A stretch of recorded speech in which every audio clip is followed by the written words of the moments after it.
मोहतरम नाज़रीन आदाब, ज़ी टुडे न्यूज़ में आप सभी का खैर मक़दम है। बोधन की आवाम को दो अहम संगीन मसाइल का सामना है, जिनमें पहला मसला JB4 रेलवे गेट का है, जो अम्बेडकर चौराहे से बांसवाड़ा की तरफ जाने वाले रास्ते को जोड़ता है। इस रेलवे गेट पर राहगीरों के गुजरने के बाद शदीद ट्रैफिक जाम की सूरत हाल पैदा हो रही है। इस ट्रैफिक जाम की वजह से आवाम को रोज़ाना कई एक मुश्किलात का सामना है। दूसरा अहम मसला रायलसीमा एक्सप्रेस का है, जो रोज़ाना बोधन रेलवे स्टेशन से गुजरती तो है, मगर यहाँ के मुसाफिरों को इसमें सवार होने या उतरने की इजाज़त नहीं दी जा रही है। इस वजह से बोधन और अतराफ़ की आवाम शदीद परेशानी में मुब्तला है।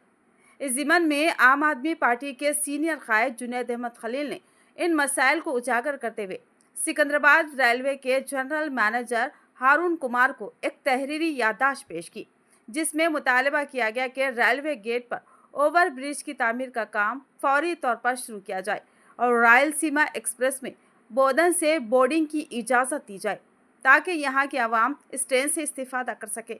उन्होंने ख़बरदार किया कि अगर इन मसाइल का जल्द से जल्द हल नहीं निकाला गया तो शदीद एहतजाज मुनज़्ज़म किया जाएगा।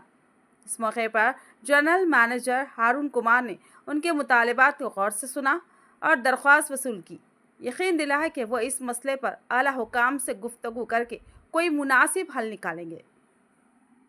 मैं जुनैद अहमद खलील, आम आदमी पार्टी बोधन सीनियर लीडर। आज निज़ामाबाद रेलवे स्टेशन पे सिकंदराबाद जनरल मैनेजर साहब का दौरा हुआ।